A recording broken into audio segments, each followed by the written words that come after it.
অন্যের job card ব্যবহার করে 30,000 টাকার বিনিময়ে পাকা বাড়ির মালিক এক মহিলাকে আবাস যোজনার ঘর পাইয়ে দেওয়ার অভিযোগ উঠছে।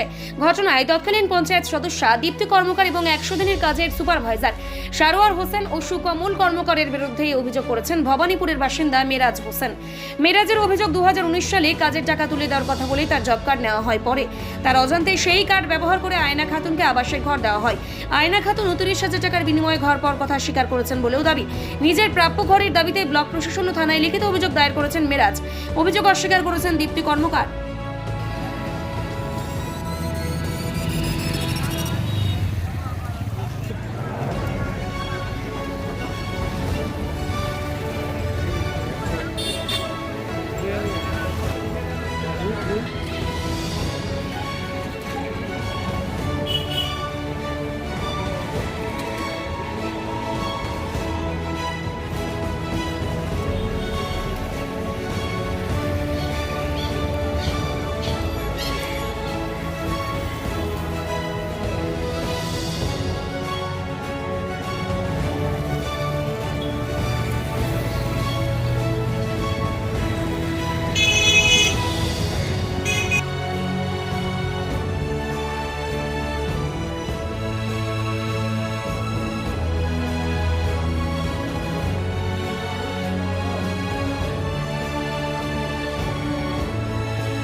আমার অভিযোগ হলো এটাই যে আমার কি করছে যে 2019 সালে জব কার্ডটা মেম্বারের বাড়িতে ছিল।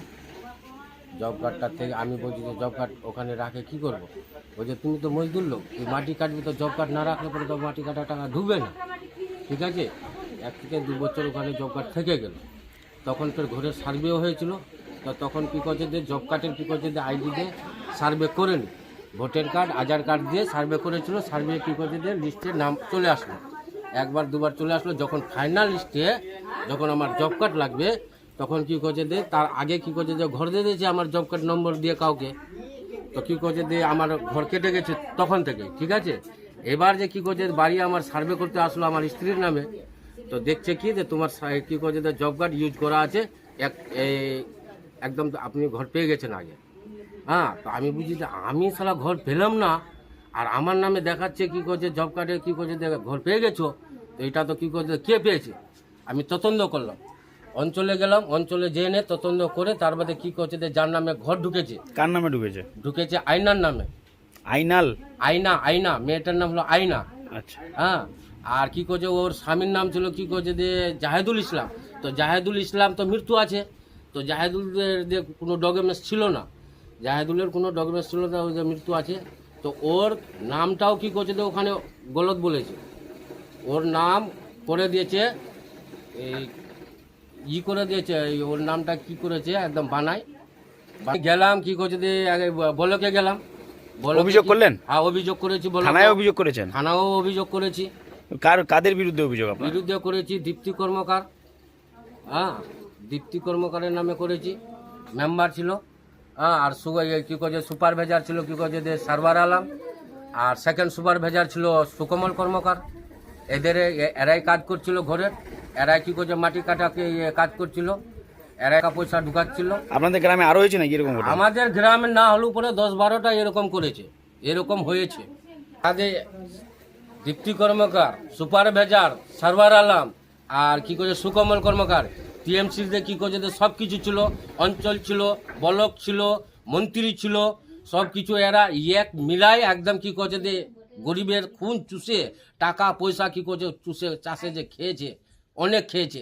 এরকম করা উচিত নয়, আর ওদের শাস্তি চাই আমার। আর না হলে পরে আমার যেরকম জব কার্ড ছিল ক্লিয়ার, আমি জব কার্ড চাই। আর না হলে পরে আমাকে ঘর করে দাও। আমার নাম হলো মেরাজ হোসেন, আমার বাড়ি হলো ভবানী। আমার জব কার্ড ছিল না, আমি ওকে বলেছিলাম আমার জব কার্ড নাই। ও বলে আমি ব্যবস্থা করে দিব। আচ্ছা, কে বলেছিল এটা? মেম্বার বলেছিল। মেম্বার বলেছিল? হ্যাঁ, আমি বলছে কার্ড দিয়েছে না দিয়েছে আমি জানি না। না, অন্যজনারই দিয়েছে তাহলে, মানে আপনি জানেন না? না আমি জানি না, আমাকে বলেনি।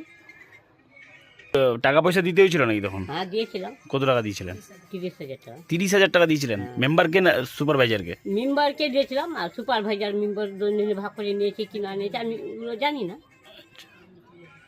কাঁচা বাড়ি ছিল তখন, না বাড়ি ছিল, এটি ছিল আমার ছেলের আছে, আমার তো নাই। আমার নাম আয়না খাতুন। আয়না খাতুন, বাড়ি কোথায়? বাড়ি এখানে। আপনার বিরুদ্ধে অভিযোগ উঠছে যে মানে অন্যজনের জব কার্ড দিয়ে অন্যজনাকে ঘর পাইয়ে দিয়েছেন। না, সেটা তো হয় না। কারো নামে বাড়ি থাকলে কারো জব কার্ড দিয়ে বাড়ি হয় না। এটা কি হয়েছে সেটা আমার জানা নাই। কেউ যদি করে থাকে সেটা আমি জানি না, আমার তো জানা নাই। আমার এগুলো ব্যাপারে কিছুই জানা নাই। না, আমি জানি না। সুপারভাইজার যদি টাকা তুলে থাকে তো সুপারভাইজার বলতে পারবে, আমি বলতে পারবো না। সুপারভাইজার টাকা তুলেছে কি তুলেনি আমি সেটা জানি না। আর কে আমার নাম করে টাকা তুলেছে না তুলেনি আমি জানি না। এগুলো সব তদন্ত হোক, তদন্ততে সব উঠে আসবে, সেখানেই দেখা যাবে যে কে কি করেছে। না, কারোর জব কার্ড অন্যজনাকে বাড়ি পাইয়ে দিতে পারে, এরকম হতে না পারে? না, এরকম তো হতে পারে না, হয় না। যারা অভিযোগ করেছে তারা অভিযোগ করতেই পারে। তা তদন্ত করা হোক, তদন্ত করে যা বের হবে বেরোক। আমার কিছু করার নাই, আমি এইসব ব্যাপারে আমি কিছু জানি না। আমি যতদিন পঞ্চায়েত সদস্য ছিল আমি কোনো দুর্নীতি করিনি, কারো 1 টাকাও খাইনি। দীপ্তি কর্মকার। দেখুন, এই জব কার্ড তৈরি করার ব্যাপারটা সম্পূর্ণটা হচ্ছে পঞ্চায়েত স্টাফ। পঞ্চায়েত স্টাফ যখন জব কার্ড তৈরি করে সেই জব কার্ডটাকে মার্চ করার সেই ঘরের আইডির সাথে সেই কাজটা হচ্ছে পঞ্চায়েত স্টাফের। এইবার এই কাজটা পঞ্চায়েতে কোন স্টাফ করেছে না করেছে সেটা তো তদন্ত করতে হবে। তৎকালীন যারা স্টাফ ছিল সেই স্টাফদেরকে তদন্ত করে দেওয়া হয় যে কে কী করেছে কাজটা, কীভাবে একজনের জব কার্ড আরেকজনের ঘরের আইডির সাথে যুক্ত হয়েছে, সেটা তদন্ত করলেই তো কিন্তু আপনি জলকাজল হয়ে যাবে। তাছাড়া তৃণমূলের আমলে তো পঞ্চায়েত আধিকারিক কেন বড় বড় আধিকারিকরা দুর্নীতির সাথে জড়িত ছিল, নেতা মন্ত্রীদের সাথে জড়িত হয়ে প্রচুর পরিমাণ দুর্নীতি করেছে। সেই জন্য সেই সময় সেই ঘটনাটা ঘটেছে, সেটা এখন তদন্ত করে দেখতে হবে। মনে করে কোনো যদি বেনিফিশিয়ারি মনে করে যে কোনো সদস্যর কাছে না গিয়ে সে তার ঘরের টাকাটা ঢোকাবে, তাহলে সে পঞ্চায়েতে গিয়ে যোগাযোগ করে ঘরের টাকাটা ঢোকাতে পারবে। মেম্বার একটা উপলক্ষ মাত্র সেই ক্ষেত্রে। আমার নাম রূপেশ আগালা, আমি উত্তর মালদা সাংগঠনিক জেলা